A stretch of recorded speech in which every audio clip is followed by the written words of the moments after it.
Pues hola, muy buenos días. Estamos muy contentos de tener hoy el último programa del año de estas charlas virtuales con los museos organizadas por LIS Proyectos Culturales y la Noche de Museos de la Secretaría de Cultura de la Ciudad de México. Y hoy estamos de manteles largos porque estamos cerrando este ciclo que hemos tenido ya por varios meses aquí con Ana Isabel Salazar. Estamos cerrando ya con la maestra Guadalupe Lozada, que es la encargada del despacho de la Secretaría de Cultura de la Ciudad de México. Hasta hoy. Buenos Ya días. hoy tuvo nombramiento, ya en la Secretaría de Cultura tiene nueva titular y ella es la maestra Vanessa Bojorquez, que se va a hacer cargo a partir, yo creo que del día de hoy, de la Secretaría de Cultura como secretaria, como titular. Yo hoy regreso a mi viejo puesto de directora general de Patrimonio.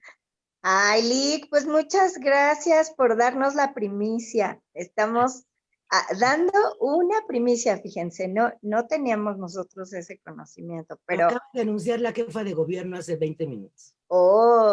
pero en honor a la verdad, hay que decir que usted nunca ha dejado de ser directora No, de no, nunca lo Patrimonio dejé de hacer. Histórico Seguí Artístico. teniendo las dos chambas, entonces pues ahora regreso ya de lleno a la mía.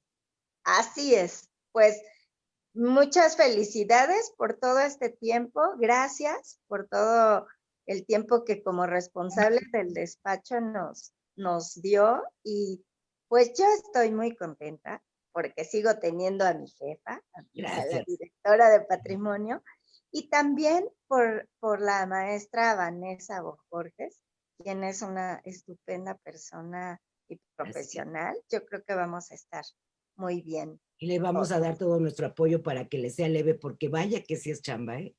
Por Y ya lo supuesto, comprobé. por supuesto. Pues Pues muy qué bien. bueno tenerlos aquí. Muy Gracias. bienvenidos. Bueno, pues de todos modos es muy interesante poder platicar con usted, maestra. Y bueno, pues permítame leer su semblanza para que podamos entrar de lleno a estas preguntas y platicar de todos modos de todas las Claro, actividades. claro que sí, Pancho, con Entonces, mucho gusto. va, pues comienzo. La maestra Guadalupe Lozada estudió la licenciatura en Ciencias Sociales en la Normal Superior y la maestría en Historia de México en la UNAM, la Universidad Nacional. Desde 1979 ha sido profesora de historia en diversas instituciones, tanto oficiales como privadas. De 1993 al 2012 impartió la materia de Historia de Educación en México en la Facultad de Filosofía y Letras de la UNAM. Trabajó en el Instituto de Investigaciones Históricas de la UNAM y fue responsable editorial de la colección de textos Biblioteca del Estudiante Universitario. Trabajó como coordinadora editorial en la Dirección General de Publicaciones de la Secretaría de Educación Pública. Fue subdirectora del Archivo Histórico Central en el Archivo General de la Nación. En 1997 publicó José Vasconcelos, Hombre Educador y Candidato, editado por la Universidad Nacional Autónoma de México. Y en 2002, Espacios de Decisión en la Ciudad de México, editado por la Asamblea Legislativa del Distrito Federal. Ha participado en diferentes libros de autoría colectiva.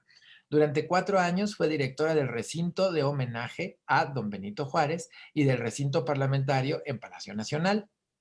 Durante 2 años se desempeñó como directora de servicios culturales de la delegación Cuauhtémoc. En 2006 y hasta 2010 y de 2012 a 2013 fue coordinadora de Patrimonio Histórico, Artístico y Cultural de la Secretaría de Cultura del Gobierno del Distrito Federal. En octubre de 2010 organizó el Congreso de Ciudades Patrimonio Mundial en Iberoamérica. En noviembre de 2009 y 2010 organizó el Mes del Patrimonio con más de 100 eventos dedicados a la reflexión en torno al patrimonio cultural del Distrito Federal. En noviembre de 2009 inició el programa Noche de Museos, que en la actualidad reúne a más de 90 museos y recintos culturales de la Ciudad de México. En 2010 promovió y coordinó la puesta en vigor de la Asignatura Estatal de Patrimonio Cultural y Natural del Distrito Federal. De abril de 2013 a noviembre de 2018, condujo el programa Entre Calles, Monumentos y Recintos, que se transmitió semanalmente a través del canal Código Ciudad de México, radio, o bueno, Código CDMX, Radio Cultural en Línea. Ha dictado múltiples conferencias sobre temas históricos de México en el siglo XIX. Ha publicado más de 70 artículos en la revista Relatos e Historias en México. Ha impartido diversos cursos sobre la historia de la Ciudad de México. En diciembre de 2018 fue nombrada directora general de Patrimonio Histórico, Artístico y Cultural de la Secretaría de Cultura de la Ciudad de México.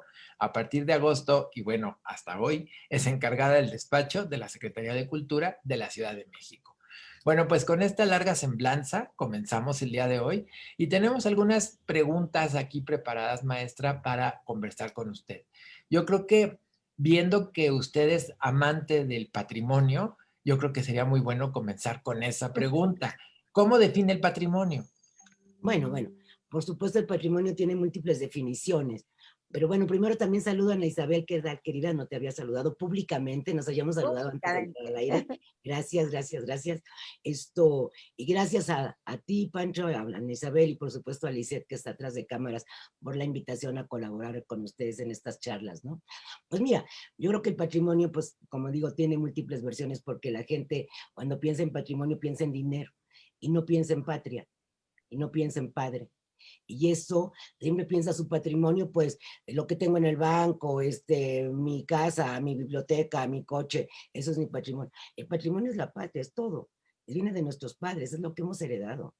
Entonces, y no solo se hereda dinero, se hereda todo un bagaje cultural importantísimo de nuestros ancestros, que es lo que tenemos que legar a futuras generaciones.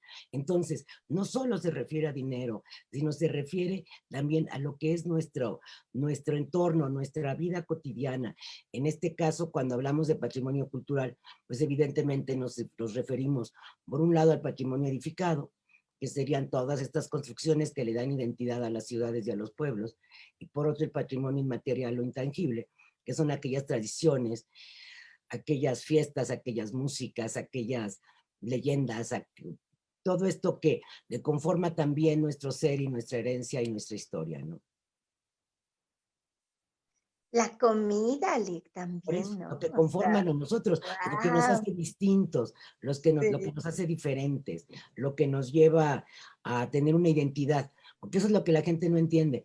Cuando tiran las casas antiguas, porque ya son un problema o porque son incluso un peligro, hay que reconocer que a veces las casas que se quedan abandonadas constituyen un peligro y se pueden caer. El hecho de destruir, de mutilar, de desbaratar, pues, de desaparecer, pues significa irnos cortando pedacitos de la identidad, porque es lo que nos distingue de otros países, de otras ciudades. Lo que hace diferente a Hong Kong, de México, pues en buena medida son sus tradiciones y sus edificios, o sea, sus habitantes.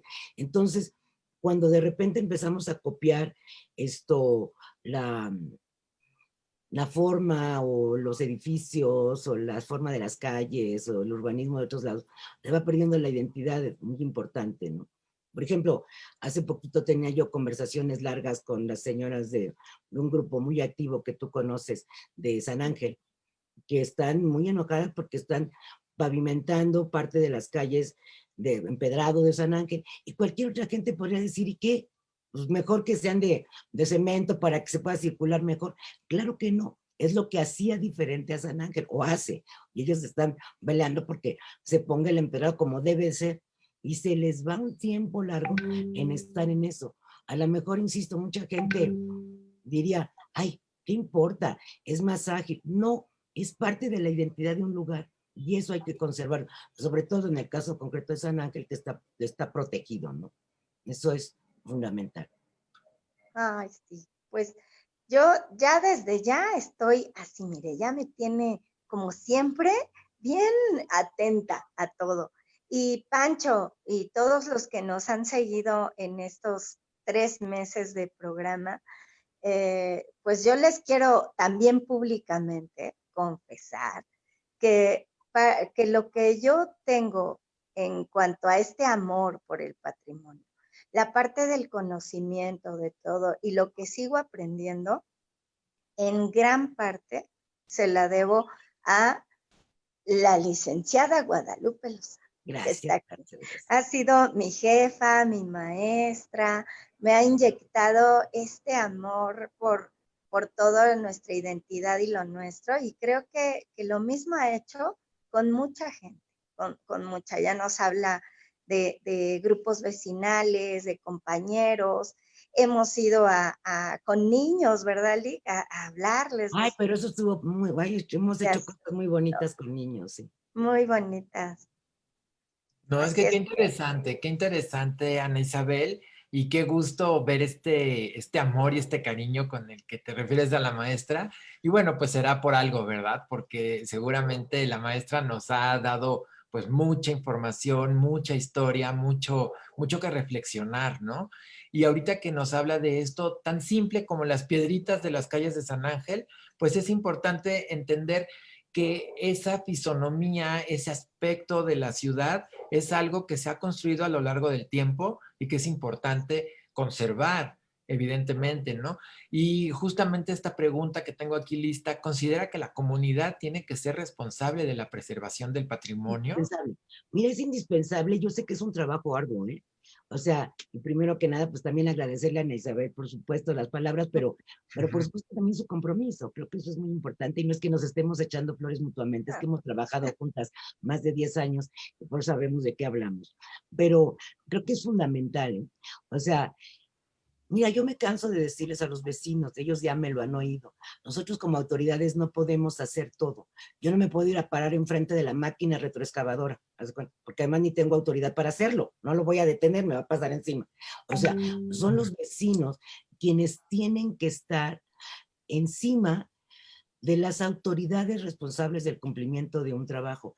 Yo hace años estuve en un foro en Monterrey, me acuerdo, y todo el mundo me volvió a ver con ojos de que te quiero matar. Le dije que lo primero es que había que sensibilizar a las autoridades sobre la importancia del patrimonio, porque hay autoridades que no la tienen, no saben, no desconocen. O sea, yo decía que había que dar curso a los funcionarios de lo que es el patrimonio, y no lo digo por muchos que sí conozco que están súper interesados en el tema y súper preocupados, pero hay otros muchos, sobre todo funcionarios menores en ciudades pequeñas, que les parece fácil arrastrar la historia, ¿no? Arrasarla. Entonces, si los vecinos no se ponen encima de las autoridades y le exigen a las autoridades responsables el cumplimiento de sus obligaciones para la protección del patrimonio, el patrimonio lo arrasa. Es el vecino el que tiene que levantar la denuncia, y eso a veces, la verdad, me lo imagino, pues, da flojera. Es decir, uy, tengo que ir a levantar la denuncia, tengo que estarle dando seguimiento, tengo que hacer un foro de no sé qué, tengo que hacer filas eternas a que me atiendan en ventanilla. Sí, sí es cierto, pero ha habido ejemplos extraordinarios de vecinos que han logrado detener obras importantes para que no se lleven a cabo y luchar contra autoridades. Ni siquiera puedo afirmar que sean corruptas, simplemente son ignorantes y no entienden la importancia de conservar el patrimonio. Entonces, son los vecinos, y no solamente se trata, y eso lo digo porque ahora está muy de moda denunciar en redes sociales, de ahí no pasa. Se tiene que levantar una denuncia, hacer una carta, hacer una petición formal, ir a hacer la fila donde corresponda. A mí, ahora en estos 6 meses que estuve como responsable de la Secretaría de Cultura, Dios mío, no tienes idea la cantidad de correos que me llegaban, y yo decía, yo no soy autoridad ejecutora, yo no puedo ir a detener la obra, yo puedo asesorar, acompañar, no puedo. Usted tiene que hacer la denuncia ante la autoridad responsable. En este caso, la autoridad responsable, en el caso de la Ciudad de México, pues son dos, son el INAH y el INBA. Entonces, ellos son los que tienen la autoridad para detener, para clausurar, para imponer incluso hasta sanciones, ¿no? A las propias autoridades locales. Es decir, no quiero afirmarlo, pero suponte que fuera la propia alcaldía la que está arrasando. Bueno, el Instituto Nacional de Antropología e Historia tiene la autoridad de ley para hablar con la alcaldesa, con el alcalde, y decir, esta obra no puede continuar por esto y por lo otro. Nosotros no, ¿sabes? Entonces, nosotros como Secretaría de Cultura, como Dirección de Patrimonio, pues no tenemos esa autoridad de detener una obra. Son los vecinos los que tienen que hacer esta denuncia, porque además son los ojos de la autoridad. Es decir, la autoridad muchas veces, yo misma lo he llegado a decir, ay, ¿a poco nadie ve lo que está pasando? Pues a veces no, de verdad. No da la vida, no hay suficientes inspectores, no hay, inclusive desapareció la figura de inspector de vía pública, que existió muchísimo tiempo. luego se volvieron muy corruptas, las quitaron, y ahora ya no hay un inspector de vía pública que haga un reporte de lo que está pasando en determinado cuadrante. Entonces, son los vecinos los ojos de la autoridad, son los vecinos los que tienen que levantar la denuncia, son los vecinos los que tienen que levantar la voz y hacer las denuncias ante las autoridades correspondientes. Eso sí que ni qué, su labor es fundamental y también para conservarlo, claro, o sea, es decir, si un vecino heredó la casa de sus abuelitos, yo entiendo la enorme dificultad de mantener una casa de 500 metros y con 20 habitaciones, que ya casi no hay, porque toda la gente que heredó eso, que había muchas casas de ese estilo hace un siglo, pues decidió que mejor la tiraba, porque no le redituaba nada y tenía que invertir fortunas en mantenerla. Pero yo conozco algunos casos ejemplares que han decidido, por ejemplo, alquilar sus casas para sets de películas y así las mantienen. O sea, se las han ingeniado o han concesionado la parte baja de su casa para hacer un restaurante y así lo mantienen. Que no es nada cómodo tener un restaurante en la planta baja de tu casa donde antes comías tú. Pero bueno, o sea, han buscado las formas para no tirar las casas. Sí es cierto que ha de ser una dificultad enorme heredar una casa de las dimensiones, que insisto, ya quedan muy pocas. Aquí en la ciudad quedan muy pocas. Por ejemplo, las casonas de Reforma, esas casas que lo dije así, tenían 500 metros de construcción, 50 habitaciones, jardines de no sé qué tanto, pues esas casas ya no existen ninguna, porque fue imposible. En un tiempo en donde no se valoraba mucho el patrimonio, porque si me permites, voy a hacer un poquito de historia de cómo también las ciudades han sido arrasadas porque las nuevas generaciones llegan y ven con desdén la imagen antigua. Es decir, yo, por ejemplo, estaba hablando el otro día de la Colonia Juárez y me encontraba con un texto contemporáneo, bueno, a las fiestas del centenario, es decir, a 1910, y ahí se mencionaba que, pues, que la Colonia Juárez era un modelo de urbanismo moderno y que ya había dejado atrás las vetustas y tristes o algo así, lóbregas construcciones del centro histórico. Sí, claro. A ellos les parecía ya espantoso. Imagínate el que había dado, vamos a poner por caso una casa que conocemos Ana Isabel y yo muy bien, es la casa del Museo de la Ciudad de México, que fue la antigua casa de los condes de Calimaya y de Santiago de Calimaya. Y entonces imagínate que tú heredas esa casa y allí estás viviendo. O sea, las dificultades enormes para habitar una casa de ese tamaño. Entonces, y en el caso concreto de esa casa, sí se quedó en manos de los herederos originales desde tiempos de Hernán Cortés, hasta 1960 que el gobierno se los expropió. Pero entiendo muy bien lo que significaba. Incluso esa familia creo que ya no seguía siendo rica, entonces tenía dificultades económicas para mantener, y había abierto miles de accesorias en la planta baja que da a la calle de Pino Suárez. Había hasta una pulquería, creo. Entonces,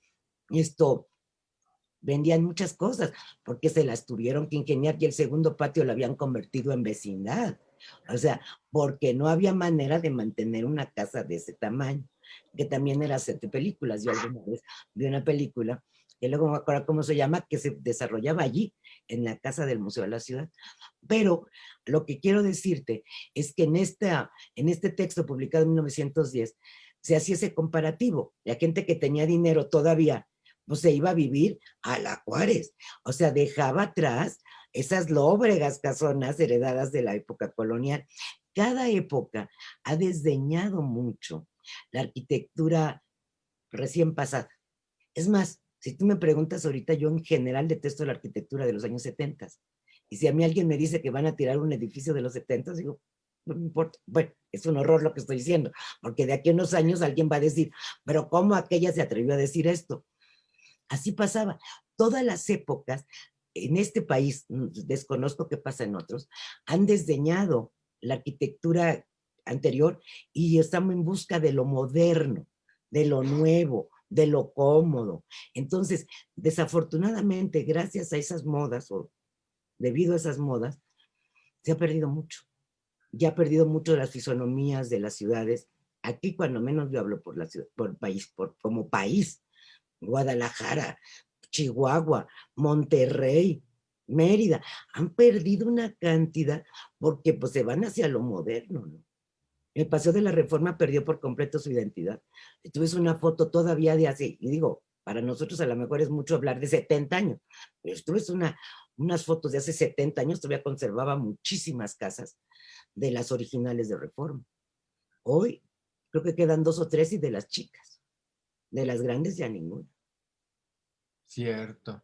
Y Sí, es es. terrible. Yo tengo una pregunta, maestra, que nada que ver con nuestro cuestionario, pero me voy a atrever a preguntarlo porque de repente yo veo esta moda de tirar la casa, dejar la fachada y atrás hacer el edificio, hacer lo que sea, ¿no? Recuerdo mucho justo en Reforma, donde empieza por Chapultepec, una Ahí casona termina, ¿eh? ahí termina, empieza en el Caballito, Ah, bueno, empieza sí, Ah, ahí donde termina hacia allá.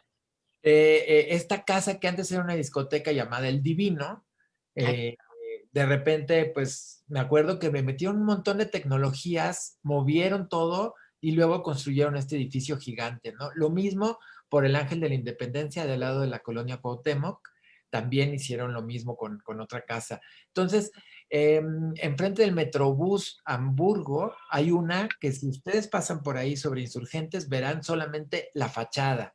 ¿Cómo es este asunto de mantener la fachada? ¿Cómo se permite? ¿Cómo se tramita? ¿Por qué pasa eso, pues?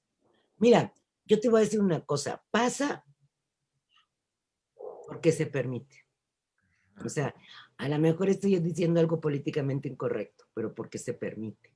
O sea, esto, a veces la casa ya estaba muy maltratada y se permite, pues, demoler la casa y solo dejar la imagen. Pero para mí, es como dejar de un libro solo la pasta, ¿no? Haz de cuenta, tienes una muy bonita pasta, un forro de cuero, ese lo dejas y adentro lo llenas con cómics.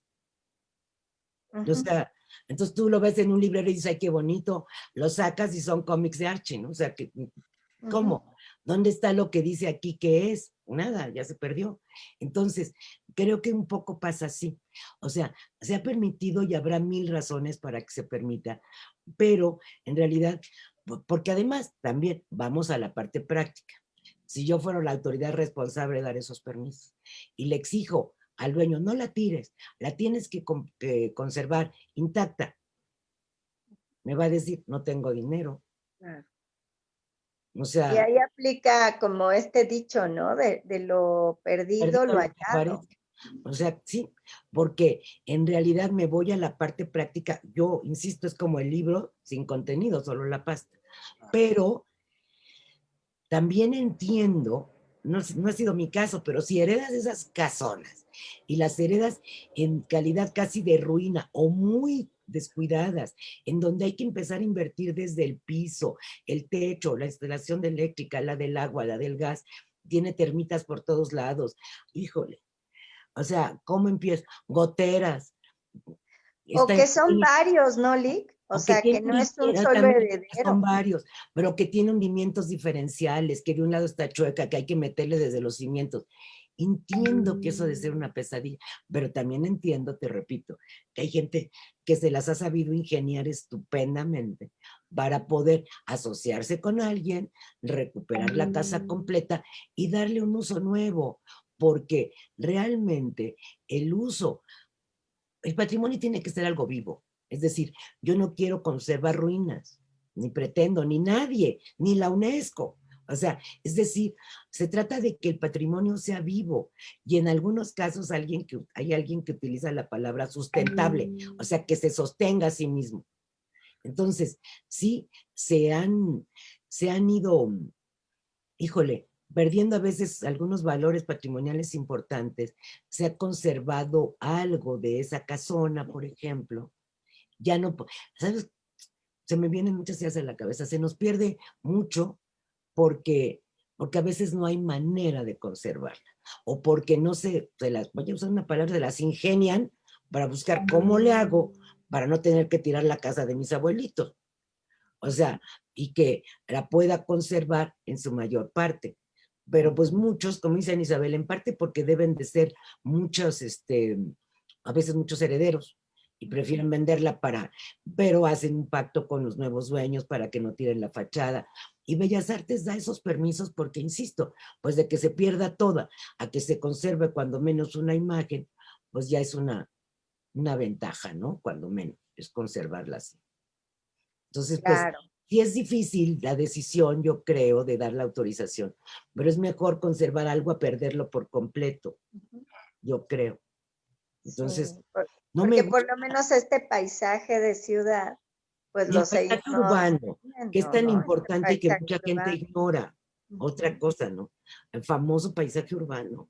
O sea, se rompe cuando le hacen un edificio. Vamos, ayer, no sé qué día lo comentaba yo en alguna de estas múltiples reuniones que ahora uno tiene por Zoom, de cómo cuando antes de que existiera la ley de monumentos, que es la que le da sustento legal a Lina, esa fue esa ley desde 1972, hasta antes de esa fecha, el centro histórico fue muy agredido.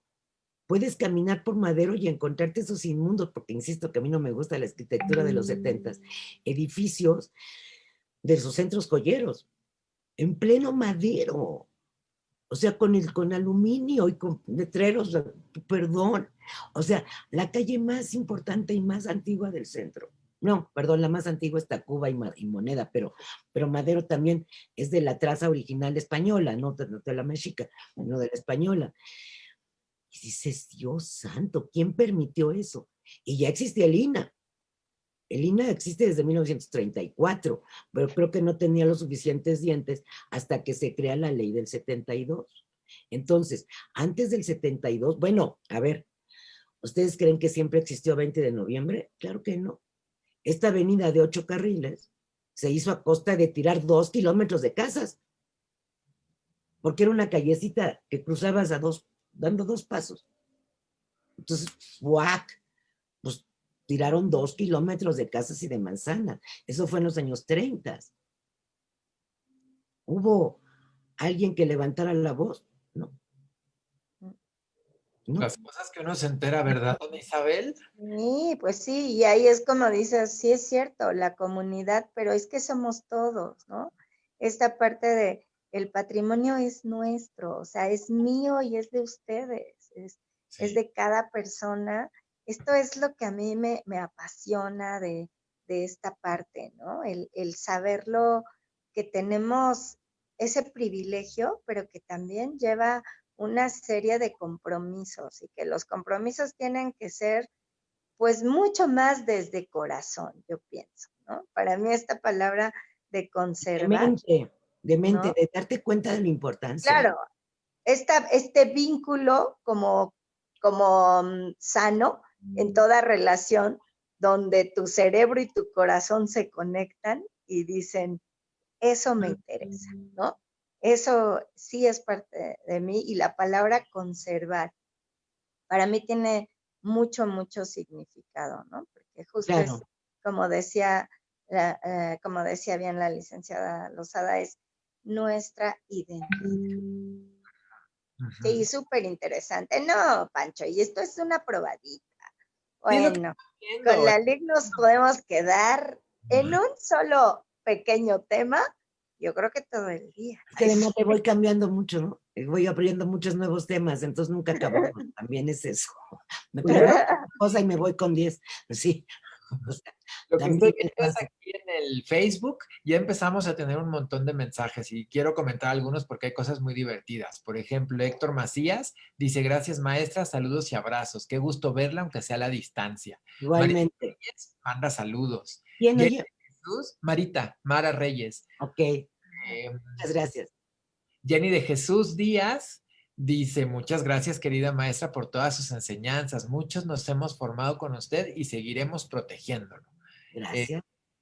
el arquitecta Alejandro Utrilla dice, les mando muchos abrazos a la maestra Guadalupe Lozada, a Ana Isabel y a Pancho, me tocó a mí. A todos los admiro mucho y los quiero, pues nosotros también, ¿verdad? Claro. Luego por acá, Andrómaca Penélope dice, tomé hace más de 10 años un curso con usted y me encantaban sus clases. Licenciada Guadalupe debería dar un curso de patrimonio de la Ciudad de México. Con todo gusto lo planeamos. Ahora que ya no estoy como secretaria de Cultura, ya puedo descansar un poco porque ya tendré más tiempo para cursos, claro que sí. Luego Sí. por acá Héctor Macías nos cuenta, nos aclara, dice, la película que se filmó en el Museo de la Ciudad de México se llama Azares Rojos. Eso, yo me acordaba que era algo rojo, pero no podía, claro, azares rojos. Véanla. La historia no es tan mala, pero sobre todo el estar viendo el museo que se estacionaban los coches y era justamente el tema de una herencia. O sea, se habían quedado pobres y de vivir en el Pedregal tienen que irse a vivir a la casona vieja del centro. Ese es el tema, lo que estábamos diciendo. Está bueno, hay que verla, esa hay que verla. Azares rojos, apúntalo, nena, porque luego se Azares también. rojos. Azares rojos, Aquí lo voy por a poner. favor, por favor. Muy bueno. Mira, también Alejandro Trilla nos dice por acá aparte que nos manda saludos y abrazos también para Liz en Román. Y yo Gracias también ya le por mandé saludos a Liz, claro. que Claro. nos muestre un botón, dice. Sí.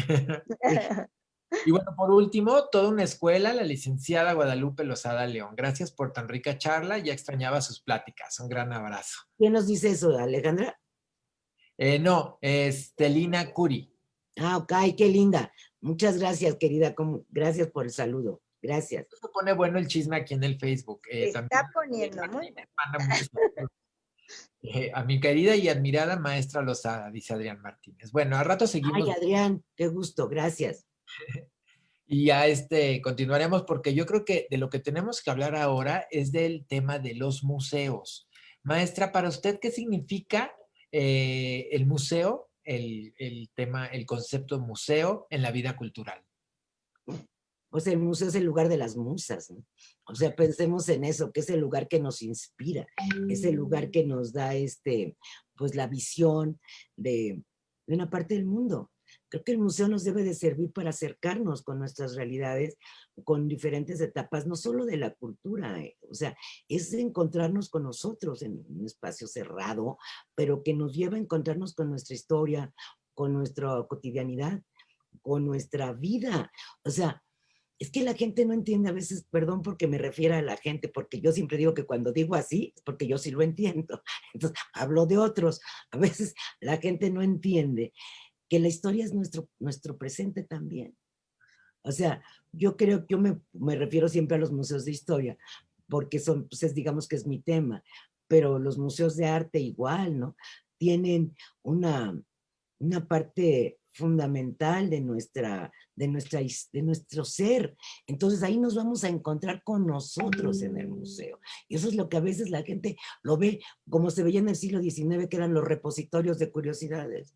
O sea, un lugar donde se acomodan cosas para que los otros lo vean. Y había piezas fantásticas, pero desde la óptica de ve y velo, pero no interactúa con él. Y creo que fantástico me ha resultado en esta experiencia en los museos. Por ejemplo, ver las exposiciones del Museo de la Revolución, las virtuales y las no virtuales. Es que se busca esa interacción con la gente. Y no es porque quererle echar flores a Alejandra, es la verdad. Con Alejandra siento que eso pasa. Es decir, te encuentras con una realidad que te confronta a veces. Hay cosas que yo le digo, ay, esto no me gusta. ¿Y qué? O sea, no es mi gusto el que prevalece. Lo que debe de prevalecer es este discurso que te permita entrar en contacto con esa realidad y a veces encontrarte con cosas que no conoces y debe de sufrir en ti una experiencia significativa. Yo creo que a veces a los museos se les olvida esa frasecita que yo manejo mucho, que son las experiencias significativas. Claro, Claro. claro. El otro día que tuve la oportunidad de estar en un foro en el Museo de Geología, bueno, virtual, porque ahora todos son virtuales, yo decía que para mí, o sea, y yo no tengo nada, pero nada que ver con geología.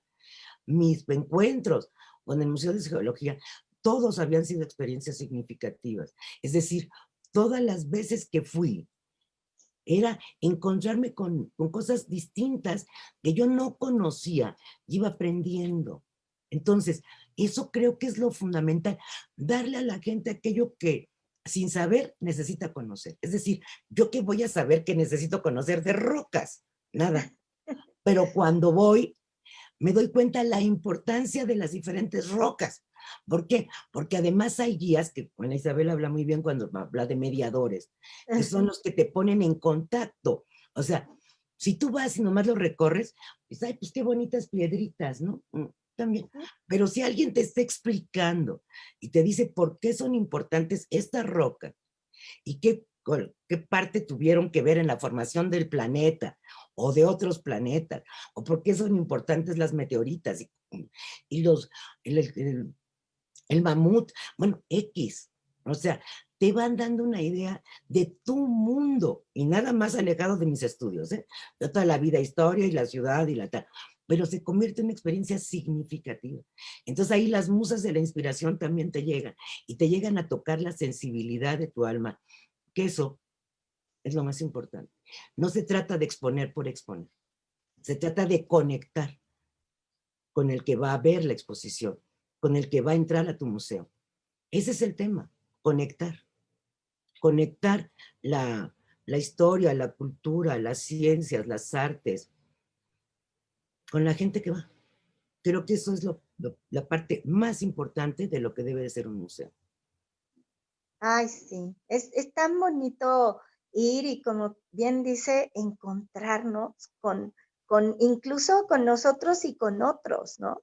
Esta oportunidad de ver la vida desde otros ángulos, de darte cuenta de la belleza, de aquello que te mueve, de aquello que te inspira. Y eminentemente cuando para uno algo es significativo, pues se queda, ¿no? Se queda y se queda para siempre. Pero es Y que es es la base, tú lo sabes, Ana Isabel, la base de cualquier aprendizaje. sí, Si no hay ese punto de unión, de liga, se no, pierde. exactamente. O sea, hay cosas que a lo mejor no han sido, voy a decir la palabra útil, que no es la correcta, a lo largo de nuestra vida, pero se nos quedaron, forman parte de nosotros. Entonces ya en ese momento ya fue útil, porque te formó un bagaje cultural fundamental. Claro. Y aparte la experiencia, ¿no? Ahora que hemos estado trabajando tanto con las experiencias, bueno, desde hace tiempo, ¿no? Podríamos así llamarlo, pero como eso que vives, por eso es tan importante que el patrimonio sea vivo, ¿no? Claro, Porque necesita ser vivencial, ¿no? Para que claro. uno lo pueda comprender de esa El patrimonio edificado no son piedras. manera, O ¿no? sea, Es es historia, historia, es claro. vida. Ujú. Es Ay, vida, se debe, bien, debe. hablando de esas experiencias que comentan, esas experiencias significativas, yo recuerdo cuando yo vi por primera vez el famosísimo Gabinete de Curiosidades del Museo Universitario del Chopo, encontrarme con esos frascos tan raros, con Horribles. las Sí, famosas pulgas vestidas, esas cosas que de repente dicen, bueno, ¿y eso de qué me sirve? Pues a mí me sirvió como un recuerdo, entender cómo se puede generar pues un corte histórico, cómo se pueden hacer cosas y entender que todo esto fue resultado de un proceso de la misma historia, del Museo Nacional, de cómo se conforma el Museo de Geología, cómo se conforma el Museo de Historia Natural en Chapultepec. Pues bueno, se me hace interesantísimo. Yo tengo otra pregunta aquí, maestra. ¿Cómo se define el patrimonio inmaterial? Esa yo sé que no venía en el guión, pero me atrevo a preguntarla porque está buena. yo por eso me hago caso de los guiones. O sea, cuando a mí me mandan guiones, digo, ya vendrán las preguntas como se vayan dando. Y ¿sabes qué? Les agradezco que nos enseñan a un guión, porque eso es lo fundamental de una conversación y de una entrevista. Una Seguir que charla. fluya la plática conforme, incluso conforme se te van ocurriendo las ideas Sí, o conforme la plática se va dando, y eso lo agradezco. Me revienta cuando, bueno, estás platicando y te cambian de tema porque era el guión, ¿no? Pues te lo agradezco, porque no viene en el guión, pero así vamos. A ver, siempre lo hemos discutido en Isabel y yo, ¿qué es del patrimonio inmaterial que no se puede archivar? O sea, yo puedo guardar un disco grabado, pero la música no la guardo. No sé si me... Puedo guardar una partitura, pero la música es intangible. Puedo guardar un video de una celebración, el video, pero la celebración es intangible, se me va, es etérea. O sea, puedo guardar la grabación de una leyenda, pero la leyenda en sí es inmaterial. ujú, ¿Así me estoy explicando? Ese es lo intangible. Ese es el patrimonio intangible que no lo puedo archivar. Puedo archivar sus reproducciones gracias a las tecnologías actuales. Pero durante cuántos siglos la música no se pudo más que tocar en un piano o en una orquesta. No había manera de guardarla. Se guarda la grabación, pero la música en sí misma no. Entonces el patrimonio intangible es aquel que no se puede archivar. O sea, inclusive, por ejemplo, siempre hay una discusión en el tema, por ejemplo, de la artesanía. Llegamos a qué es intangible o es tangible. Es tangible en cuanto a que allí está, yo toco el producto, pero todo el proceso es intangible. O sea, allí tiene, porque todo el proceso no es lo mismo que pintar un cuadro. El proceso de una artesanía es el proceso de todo un ritual muchas veces. Entonces, todo ese ritual es lo intangible. En la ollita o la canastita, ahí está, eso es tangible. Pero como patrimonio lleva un bagaje intangible atrás importantísimo, que es el que hay que valorar. O sea, tengo recuerdo de una vez que fui a visitar una doctora que me habían recomendado y salgo y así en una como estante chiquito, como estante chiquito en el patio, tenía una pieza de artesanía que son ahora famosísimos, que son los de una ciudad que se llama Mata Ortiz en Chihuahua. Y le digo, pero aquí tiene un Mata Ortiz, pero así como si fuera una maceta, ¿no? Y me dice, y eso, así como, le digo, doctora, esto es una pieza de artesanía extraordinaria, se exporta a todo el mundo. Esta piececita, y te estoy hablando de hace como 10 años, le debe de costar como 4,000 pesos. Y aquella, ¿qué? Sí. No sabía nada y yo le tuve que explicar, incluso hay muchas páginas de internet para quien no conozca esa artesanía de Mata Ortiz, búsquela en el internet, hay muchísima, es una historia interesantísima, claro, es una producción inmemorial y la tuvo que descubrir un extranjero para que se hiciera famosa en el mundo, pero son unos diseños los de Mata Ortiz, es así se llama el pueblo, impresionante. Y esta doctora no sabía nada. Cuando yo le expliqué qué hizo, lo lavó con sumo cuidado y lo va a poner en la sala, pero estaba como maceta. ¿Por qué? Porque le gustó, pero pues estaba a venta. Le dije, esta piececita, doctora, te digo, hace como 10 años, cuesta como 4,000 pesos, porque se le ha dado un valor a este tipo de artesanía muy importante. No la deje aquí, se le vaya a romper. No, pues ya la lavó, la fue a poner en la sala, porque adquiere un valor distinto en el momento que conoces lo que hay atrás de cada pieza. Exacto. Sí, es que de repente no sabemos ni lo que tenemos en nuestras casas y eso es de repente lo que ocurre con muchas familias que de repente los hijos encuentran cosas y las tiran porque les parecen horribles, obsoletas, O se feas. van al chacharero. Sí, y terminan en el chacharero. Por eso mucha gente se ha encontrado en los mercados de pulga, como se llaman, Ajá. obras originales y se han hecho ricos, porque tienen ese ojo y saben de esa cosa, ¿no? Lo malo es que ahora ya también los chachareros saben, entonces ya no te la van a dar a un peso, ya te lo van a dar bastante carito, le sacaron el provecho a la casa de donde bueno, a la pieza que compraron barata, ellos ya te la van a dar cara, ya no es tan fácil, ¿eh? Ya, Sí. es más fácil que se lo compres al que no sabe, al que es el dueño, porque ya el chacharero de la Lagunilla bien que sabe, él ya te la va a dar cara, él ya no te la va a dar barata. Sí. Y es Eso cuando te sí. das de topes, ¿no? Que me imagino, ¿no? El dueño que vendió aquello va a decir, yo se la dejé 100 pesos porque era nada y resulta que ahora lo está dando en 10,000. Pues sí, Ajá. Sí, sí, suele sí, suceder. Suele por Es eso hay que buscar lo que tenemos en la casa, ¿no? Ya ve que habíamos hecho esta valorar. propuesta del museo desde tu Eso me casa, gustó mucho, eso me ¿no? gustó mucho. El Y a museo ver de si la artesanía, volvemos a lanzar, porque claro, seguro que hay mucha gente que en su casa tiene que, pues, que compartirnos, ¿no? Por mucho, por sus historias incluso. porque el valor también se lo damos cada quien, ¿no? Exacto. Los valores significativos, Ese valor intangible, ¿no? claro, claro, De las cosas. A claro. mí me gusta mucho esta parte del patrimonio intangible porque una de sus características que hemos aprendido es que necesitamos reproducirlo, ¿no?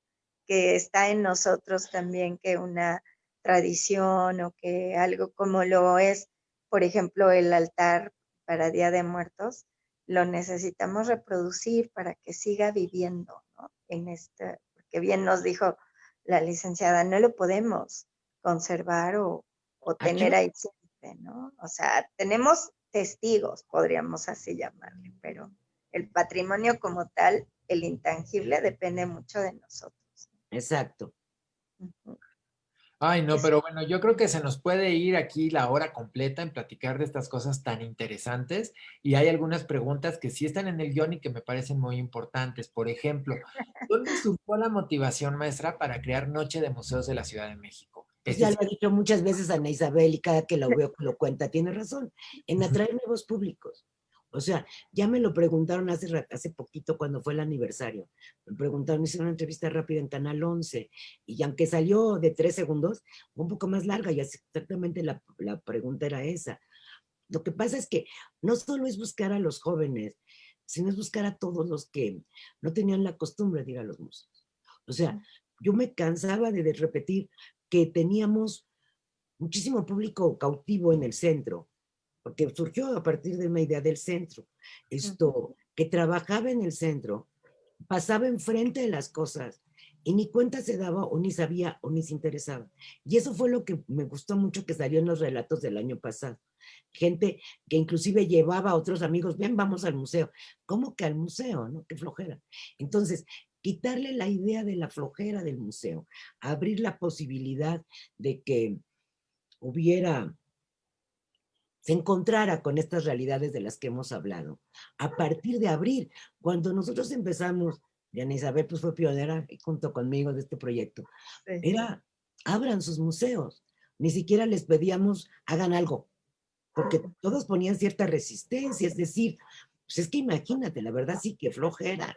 O sea, quédate un día hasta las 10 de la noche y los que pueden pagan horas extras, los que no pueden convenzanlos a los trabajadores que se queden a echarles una mano. Ahora piensa que durante los primeros 10 noches de museos llegaban 15 personas.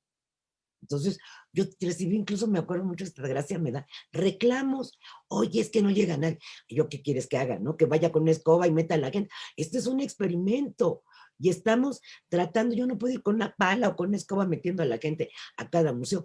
Es voluntario además. Si tú quieres quedarte, quédate. Estamos experimentando un proyecto. Si pasa, pues ya seguirá, se hará un clásico, pero si no, pues no va a pasar nada. Si te sales, pues salte. Es que es mucho trabajo. Adelante. Hasta que después vieron que la gente sí se empezaba a entusiasmar. Nos costó mucho trabajo que la gente creyera que estaban abiertos. Porque ya ves que luego se hacen muchas ideas, bueno, muchos proyectos que se quedan a la mitad. Y este afortunadamente continuó. Ana Isabel bien sabe que hubo otros proyectos padrísimos que iniciamos y las administraciones que continuaron, porque sí es cierto que yo hace 11 años estaba en la secretaría, pero salí, regresé, volví a salir y volví a regresar. Entonces, en esos en lo que yo estuve fuera, desaparecieron muchos proyectos que teníamos, o muchos, no proyectos, ya realizaciones que estaban en curso y ya no les dieron seguimiento, como la famosa materia de patrimonio en la currícula escolar de secundaria. Teníamos la materia de patrimonio en las escuelas oficiales y particulares de la Ciudad de México. Y ya no está. Hay que darle seguimiento ahora. Hay que insistir en que eso se vuelva a poner como programa de estudio. Pero, pues hubo cosas como Noche de Museos que continuaron y ahora los museos se pelean por hacer el mejor espectáculo, el mejor evento, ya sea de manera presencial o virtual, porque pues ya se dieron cuenta que es una forma de atraer nuevos públicos a que visite sus colecciones y sus recintos, ¿no? Es fundamental. Logramos el proyecto, logramos el objetivo. híjole, como la materia de civismo, ¿verdad? Que también de repente la quitan del programa. Qué cosas. Maestra, yo tengo una pregunta, perdón, esta sí te va a gustar, Ana Isabel. Una Ah, pregunta, pero yo creo que va a ser problemática, así que espero no meterle en problemas, porque es una pregunta muy personal y es, ¿cuál es tu museo favorito? El de antropología y el del castillo. O sea, yo lo digo abiertamente, son mis favoritos, pero mi museo desde niña, el que yo siento mío, es el Museo de la Ciudad. Es decir, pero como Museo de la Ciudad tengo que hacer la aclaración, a lo mejor es incómodo. Es decir, ahora es una galería de arte contemporáneo. Yo estoy tratando de regresar cuando menos una parte a que vuelva a ser el Museo de la Ciudad. A mí me toca de niña esos museos nuevos. O sea, es que ustedes no pueden saber lo que para mí fue siendo niña, estando en la primaria, que se empezaran a abrir museos, porque me tocaron todos estos museos que se crean en los 60, que ese boom no ha vuelto a haber en el país. Yo creo que nunca hubo uno igual en el mundo.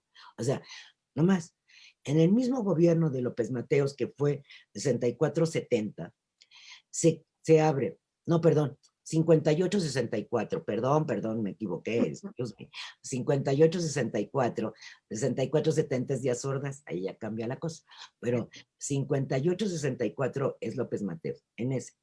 La Galería del Bosque de Chapultepec, el Museo de Antropología, el Museo de Arte Moderno, el Museo de la Ciudad de México, todos esos en el mismo sexenio y casi inaugurados simultáneamente, todos en el 64. Y se el Museo de Historia Natural. Se me están acordando, me están llegando a la memoria 5. O sea, el que se inaugura primero es el de la Galería del Castillo de Chapultepec, que se llama, que todos lo conocemos como Museo del Caracol, pero se llama La Lucha del Pueblo Mexicano por su Libertad.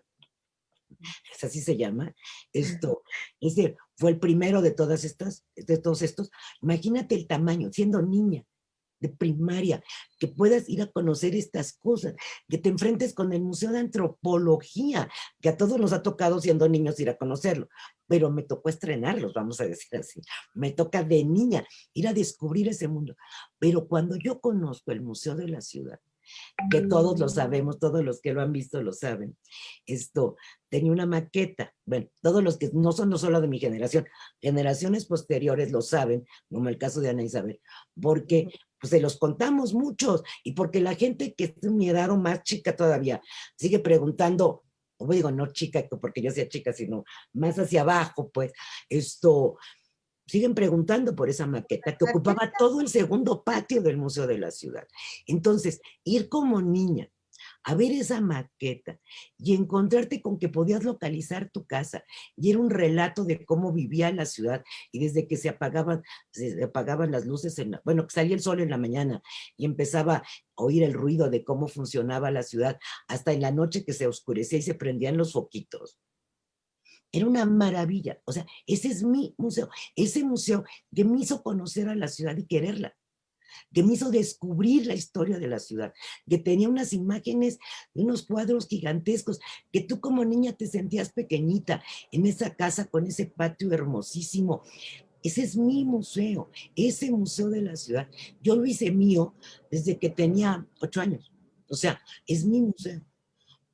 Me sentí atrapada con la historia de la ciudad desde que conocí y realmente debo de agradecerle a mi mamá y a mis tías que fueron muy consecuentes y me llevaban a conocer todos los museos que yo quise conocer.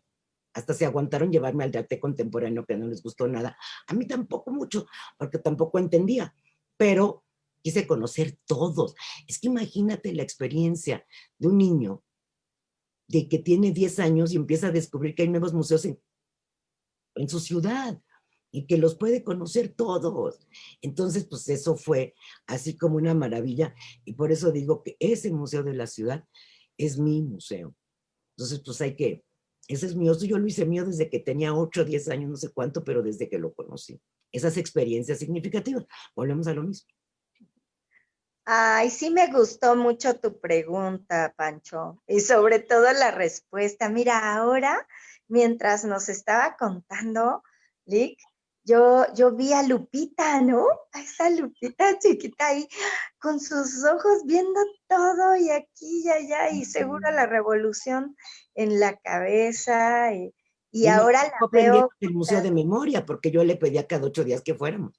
¿En serio? Estuvo aprendiendo el museo de memoria, pobre. O sea, me aguantó, pero me encantaba el museo. A ese Y museo. ahora la veo explicándonos los mapas, contándonos esto, el otro, pues sí, porque ahí lo detonó, ¿no? Ahí veía, y esta es mi casa, y ahora nos enseña, y aquí estaba tal iglesia, y aquí estaba tal otro edificio, y aquí, y así. Pero acuérdate que ese Pues, museo ya a ti ya no te tocó, Ana Isabel, pero sí has visto las imágenes, que sí, empezaba con la formación geológica del Valle de México, sí, cómo se formó el lago y la cuenca y la no sé qué. sí, Bueno, o sea, ver los volcanes y cómo se ve el sí. lago y lo que... Y bueno, yo también tengo el privilegio de haber sido descendiente de una familia de maestros y que no eran ningunos ignorantes. Entonces también mi mamá, mis tías me explicaban muchas cosas, pero a lo mejor de niña no entendía. pero pues iba yo con ese privilegio que agradeceré siempre a la vida, de venir de una familia de docentes y de gente, no solo docentes, así como muy elementalitos, ¿no? Sino gente que siguió estudiando y que venía de una familia también de gente intelectual. Entonces, pues eso me dio también a mí un bagaje que me permitía entender, porque también es eso. Hablan San Isabel de la mediación. A veces la mediación puede ser tu propia familia. Sí, sí, claro, mediadores tenemos en todos lados, ¿no? Y la Exacto. interpretación también. Pero me gusta mucho porque he de confesarles también que esta historia yo no me la sabía, Ah, no, Ay, nunca te la he ¿no? contado.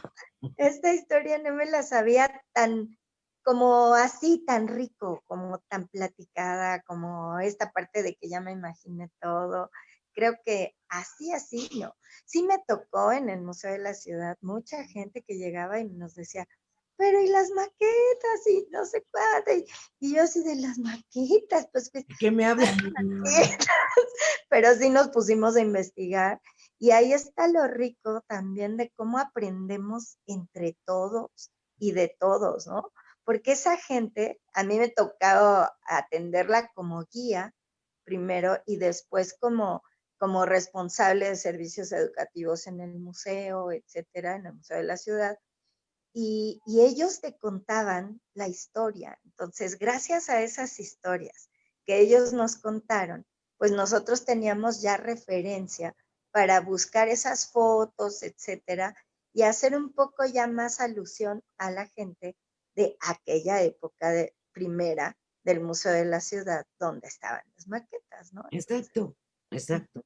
Así es, sí, es fantástico. Fue una época muy interesante y un esfuerzo oficial verdaderamente impresionante para abrir. Es que imagínense, en un mismo sexenio, y no solo eso, hizo obras públicas. Imagínate que en ese mismo año se inaugura también toda la unidad habitacional de Tlatelolco.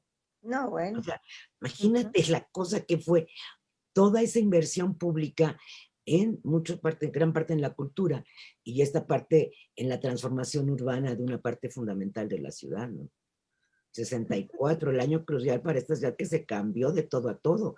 Entonces, yo puedo hablar, pues, sí, de los 60, todas estas inauguraciones fueron a finales de año.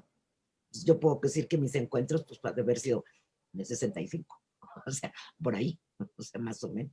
Pero Uh-huh. realmente impresionante. Y yo me acuerdo que yo quería entusiasmar a mis amigas y no todo el mundo se entusiasmaba igual que yo, lo cual me daba mucha lástima, porque yo quería como que mis amigas también fueran, o sea, también contaran. Pero sí, fue muy importante para mí, porque hay otra cosa importantísima. Yo siempre quise ser maestra de historia, Ah. desde que tenía 8 años. Entonces, pues que a los 10 empiecen a abrir museos, pues hombre, era para mí encontrarme ya con... Primero mole, ¿no? Como dicen. Ay, sí. Exacto. Está preguntando Susi Su acá en el Facebook que dónde quedaron las maquetas. Desafortunadamente no tenemos ni la más remota idea. Antes de que yo llegara ya no existían.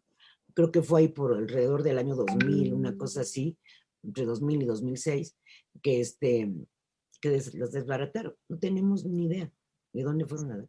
Lo cual Cuando es... yo llegué ahí, que se estaba formando el área de servicios educativos, preguntamos y nos dijeron que se habían desbaratado, que algunas las habían donado a X lugar, y otras todavía muy poquitas quedaban en bodegas. A mí me tocó ver, por ejemplo, un pedacito que tenía la cúpula todavía de Bellas Artes y otro que tenía por ahí la Torre Latino, pero Sí, esas cosas nadie supo, están, nadie pero supo. como edificios sueltos.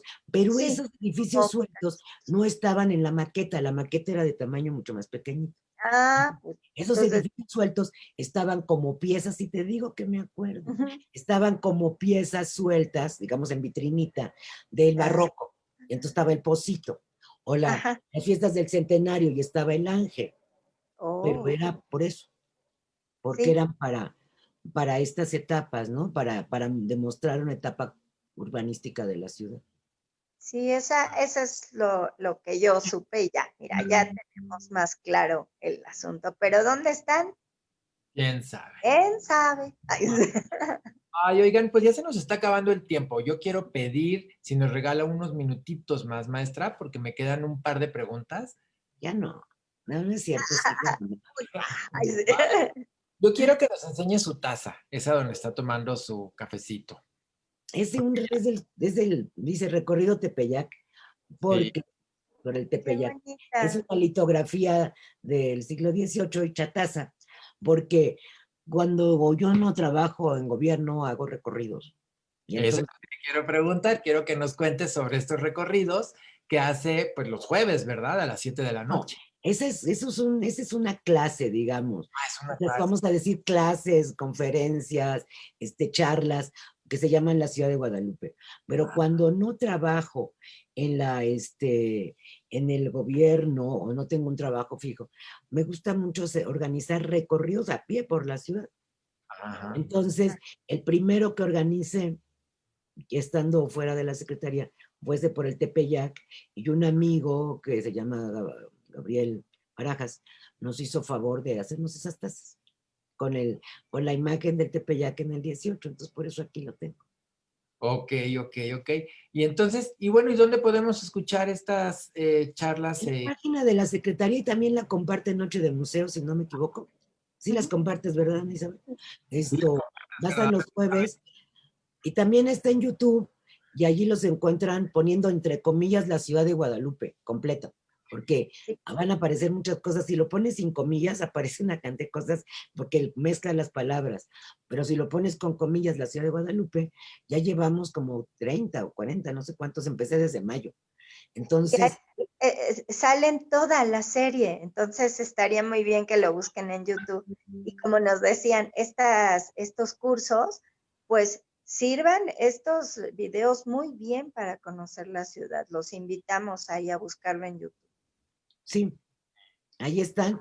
Empecé cada 8 días, y ya hace como 2 meses dije, ya no puedo más, tiene que ser cada 15. Pero ahora que ya regreso a ser directora de patrimonio, yo creo que volverán a ser cada 8. Ah, A bueno. menos de que la secretaria me indique otra cosa. A menos de que la nueva secretaria me indique otra cosa, pero si no, pues ya podré volver a cada 8. Ay, sí, Tenga ojalá, más porque tiempo. tantas historias, o sea, Pancho, tú te imaginas, y esta ciudad que nos tiene maravillados y que es una de las más bonitas del mundo, y él hace 8 días nos decía, que es mágica, y la verdad, sí, es Mágica, México, sí. mágico, Sí. Sí, sí, ¿verdad? no, bueno, hay dos cosas por aquí que quisiera preguntarle. Maestra, las redes sociales, ¿cómo encuentra uno la Secretaría de Cultura? Digo, obviamente Ana Isabel y yo ya no la sabemos casi de memoria, pero la gente, ¿qué le recomienda a la gente que busque en Así redes? se llama Secretaría de Cultura de la Ciudad de México, y eso es una página en Facebook muy activa. También tenemos una plataforma que se llama Capital Cultural en nuestra casa, y casi todos los recintos tienen su propia página Facebook, y allí establecemos, pues, ligas de comunicación con la gente, ¿no? Algunas son más activas que otras.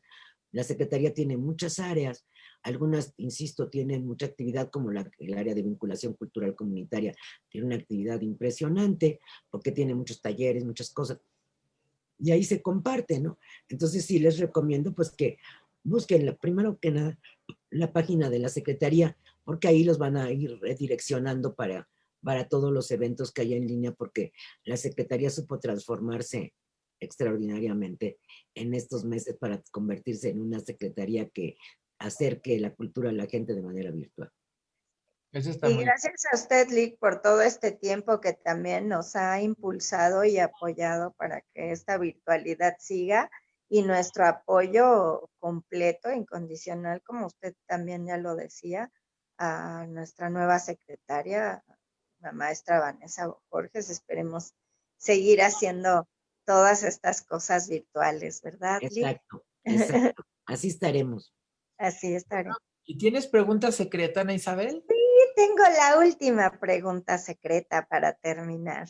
Bueno, pues Y cuéntala. esta vez es una pregunta que creo que será la única en estas charlas, porque estamos cerrando el ciclo de nuestra primera temporada de charlas y las especiales, que bien dijimos, terminamos con broche de oro, con nada más ni nada menos que nuestra directora de patrimonio, pero sobre todo Guadalupe Lozada, la persona, ¿no? Gracias. Como bien hemos dicho, las charlas, todas nuestras charlas han tenido ese sesgo.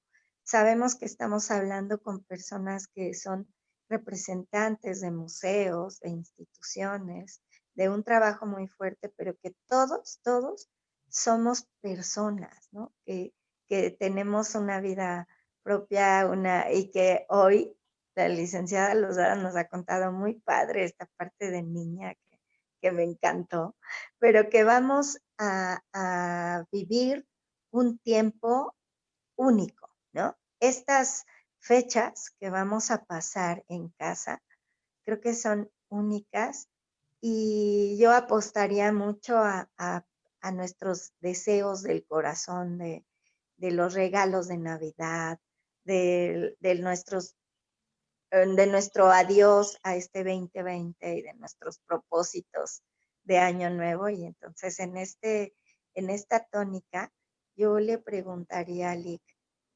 si pudiera usted pedir un regalo a los Reyes Magos para este año en cuanto al patrimonio, a la cultura o incluso personalmente, ¿qué regalo le pediría a los Reyes Magos? En cuanto al patrimonio, pues tendríamos que buscar, que pedirle que por favor la gente, digamos, que hubiera esta conciencia colectiva sobre el patrimonio, que pudiéramos llegar hacia los demás a explicarles por qué es importante, por qué es parte de nosotros, por qué no quiero conservar piedras, quiero conservar historias personales, quiero conservar esas miles de historias personales que conforman la historia de una ciudad. Le pediría que nos permitieran, que nos dieran esa varita mágica para poder llegar a todos, para poder encontrarnos con cada una, de la sensibilidad de cada uno de ellos, de todos los que nos están oyendo y de muchos más, para, para decirles que no buscamos que se conserve un edificio porque es un edificio, no, porque es parte de nuestra historia cada quien. Y eso es lo que los han heredado y lo que debemos heredar a los demás. Esa varita mágica que nos permitiera así, trin, descubrir la sensibilidad a todos, y incluyo a las autoridades, para que pudiéramos establecer verdaderas políticas públicas en aras de la conservación del patrimonio cultural. Así es. Está Y muy como bien. persona, no Como sé, persona, obviamente, pues hay que pedirle salud, que nos permita conservar la salud, que nos, pues que rápidamente, fíjate que yo siempre he pedido que más que la vacuna se encuentre una cura, porque claro. hay muchas enfermedades para las que no hay vacuna, hay cura. Y yo lo que he estado pidiendo durante todos estos meses es que se encontrara la cura, porque la vacuna a algunos les va bien y a otros les va hasta peor. Entonces, la cura, que yo siempre he sido muy de medicina natural, lo aclaro, de mucho, y tú lo sabes, Ana Isabel, siempre he estado pugnando por todo este tipo de medicina que hace que tu organismo mismo reaccione ante las enfermedades y se formen anticuerpos para rechazarla. Pero yo sí esperaría esto, una cura para para la, para estas enfermedades, ¿no? Para esta enfermedad tan grave, porque además leo constantemente que ya se descubrieron nuevas, vamos a decir, versiones del SARS-CoV-2 y que ya hay una nueva que tiene otros no sé qué. Bueno, entonces la vacuna pues tampoco, porque está para una y no tengo ni idea si cubre un espectro, no lo sé. Yo soy más de pensar que el regalo que nos pudieran dar los reyes sería encontrar un medicamento, algo que la combata, así como alguna vez se descubrió la penicilina y con eso se acabaron, pues muchos, bueno, no se acabaron las enfermedades, pero se pudieron combatir las enfermedades. Igual, que hubiera una cura, un medicamento que ayudara a combatir y a curar a los enfermos, porque sabemos que hay muchos enfermos que ya cayeron en la gravedad y ya no se recuperan. Hemos sabido de infinidad de gente que murió porque no se pudo recuperar. Entonces, pues buscar la cura, encontrar la cura sería para mí el mejor regalo de Reyes para el mundo, ¿no? Claro. Sí, y esta cura que no solamente cure esa enfermedad, sino también todo lo que pasa en las mentes, en los corazones, en las casas, ¿no? Hablar de una época, es verdad, ahorita reflexiono y es muy importante pensar en curar, no solo en tapar o mantenerse, ¿no? Sino en curar, pero todo, desde Ah, nuestra sí. cabeza, desde el sistema inmune. Y bueno, pues no Curar. sé, Pancho, si tú tengas algo más. Muchas gracias por la respuesta. A mí me toca agradecerle a toda la gente que nos está escuchando y toda la gente que está escribiendo en Facebook. No voy a poder leer todo lo que escribieron, pero por ejemplo, saludos y gracias a Adrián Martínez, Alejandra Sánchez, Jess Ramírez, Verónica Rodríguez, Abraham Manzanares, Alex Atenea, Susi Su, Grecia Jimena, Estelina Curi, Sandra Ontiveros, ¿quién más por acá? Algunos tienen muchas preguntas que sería bueno que las contestemos por ahí. Hay una última pregunta aquí en internet que me parece como muy bonita. ¿Qué libro recomendaría usted, maestra? Para hablar de la ciudad y encontrarse con la ciudad hay muchos cronistas. Yo creo que hay un libro que casi es esencial, pero por las imágenes. Digo casi porque todos podrían ser esenciales de una u otra forma, que sería el libro de mi queridísimo, en paz descanse, Guillermo Tovar de Teresa, que se llama pues, La ciudad de los palacios, crónica de un patrimonio perdido. Esto es muy difícil de encontrar. Desafortunadamente, hace poco tuve un conversatorio acerca de, platicamos varios amigos en torno a Guillermo y decíamos que lo mejor que podríamos hacer sería reeditar su obra. Ignoro quién tenga los derechos de sus obras porque, vaya, no se ha hecho público eso, pero sí sería muy importante reeditar esta porque fue un rescate fotográfico impresionante, verdaderamente impresionante. Entonces valdría la pena. Y si lo encuentran en alguna librería de viejo, porque ya no se vende hace mucho, pues sería fantástico que lo encontraran. Pero para hablar de la ciudad, también tenemos los relatos de los cronistas del siglo XIX, que no pasa como cuando tú estás leyendo Los Miserables de Víctor Hugo, que te puedes encontrar con el París de Víctor Hugo. Cuando lees a Guillermo Prieto ya no te encuentras con el México de Guillermo Prieto, pero puedes reconstruirlo. Las memorias de mis tiempos de Guillermo Prieto, que las pueden bajar por internet en la biblioteca de la Universidad Autónoma de Nuevo León. Ahí están completitas, se pueden guardar, fantástico para leerlas. Es un encuentro con una ciudad que fue, que queda poco de ella, pero que te permite conocer este patrimonio tangible e intangible porque también cuenta de la historia, cuenta de las costumbres, cuenta de las tradiciones. Igual que otro libro que difícilmente se encuentra, pero que también está en internet, y que es el libro de mis recuerdos de Antonio García Cubas, que hace una historia de todo el siglo XIX y lo divide por capítulos de acuerdo a las tradiciones y también va contando todos los conventos que existían y ya no existen, porque debido a las leyes de reforma se demolieron en gran parte. Y te digo, hablando de esto otra vez, o sea, se demuelen porque se habían nacionalizado, pero el gobierno pensaba venderlos, no se pudieron vender. Y pues, ¿qué importaba tirar esas construcciones viejas? Entonces, pues mejor las tiramos y hacemos calles y entonces se vende más, ¿no? Entonces, y sí, se vendió. Entonces, este tipo de situaciones tan complicadas, ¿no? De las transformaciones urbanas, las encontramos en este libro, que el libro de mis recuerdos de Antonio García Cubas.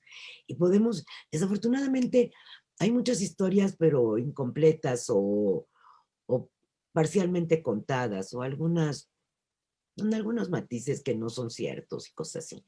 Entonces, creo que vale la pena irnos a los cronistas que les tocó vivir esa ciudad heredada de la colonia y que nos cuentan muchas cosas que sí pasaban, que sí eran reales, que sí nos ubican las casas de los personajes, que sí nos cuentan dónde vivía fulano y sultano, y que además, en ambos casos que les estoy recomendando, se pueden leer en la página que quieras.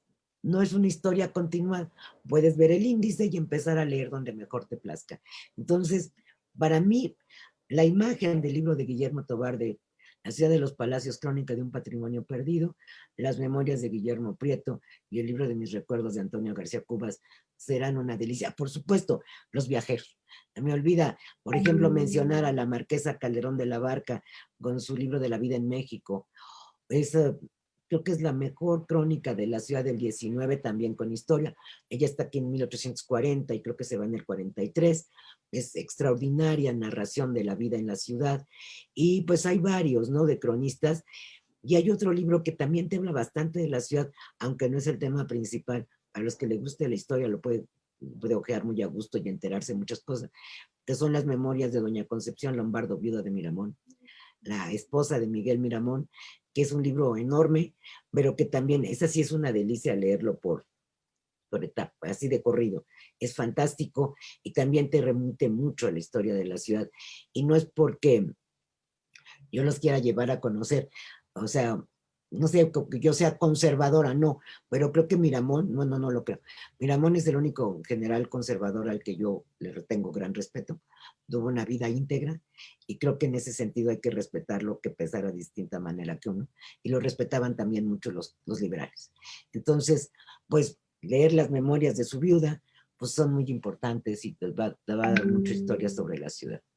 Entonces, pues también eso valdría la pena tenerlo a la mano. Wow, pues ya tenemos bastante para que quienes vayan a tener sus vacaciones en casa o tengan un Claro, no tiempo hay que salir, que lo por favor, no hagan. salgan, no hagan reuniones. He sabido de gente que fue a reuniones con sus amigas que se cuidan mucho y cayeron con COVID. Ujú. Por favor, no se confíen en que fulanito se cuida mucho. No. Ustedes no saben en contacto con quién estuvieron. Por favor, créanme, la situación está muy difícil. Cuídense mucho, no hagan fiestas, no vayan a visitar a los abuelitos, no hagan fiestas.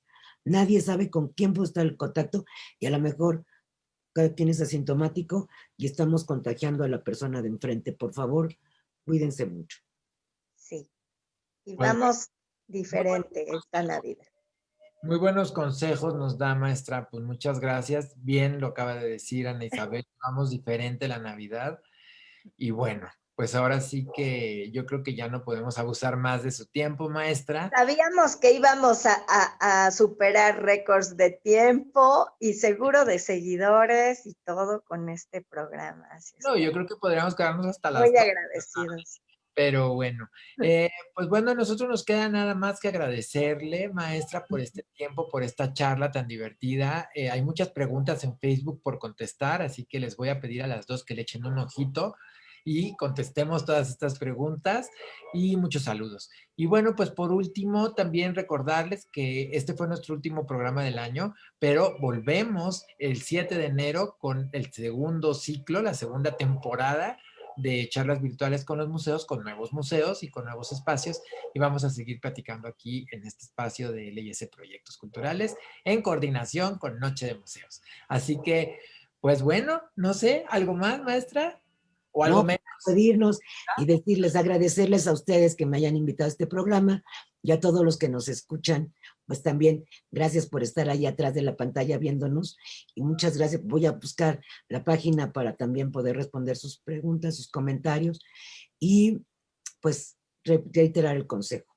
Por favor, es una Navidad diferente, no se arriesguen, no arriesguen a los demás, no salgan, por favor. Pidan comidita rica y coman en su casita, no salgan. O sea, solo es convivir con aquellos que se ha convivido durante toda la pandemia. No ir a visitar a los abuelitos, no ir a visitar a los primos. Acostúmbrense a mentalmente, pues háganse la idea de quedarse en su casa, por favor, no salgan. No solo porque los hospitales estén llenos, sino porque los contagios se han multiplicado. Cuídense mucho. Gracias. Feliz Navidad. Feliz Bueno, que el yo 2021 sea maravilloso para todos. Gracias. sí, yo también agradecerle mucho, Lick, agradecerte, Pancho, todo este tiempo, a Liz San Román, a todos los que nos siguen y pues nuevamente la confianza por parte de la Dirección de Patrimonio de la Secretaría de Cultura y pues que este año, como bien decía Lali, que esta varita mágica nos traiga mucha luz, paz, tranquilidad y que vivamos esto de otra manera, pero siempre desde el corazón. Gracias y hasta el próximo año. Perfecto. Gracias. Igualmente y buenas tardes a todos. Muchas Gracias. gracias. Bye. Bye.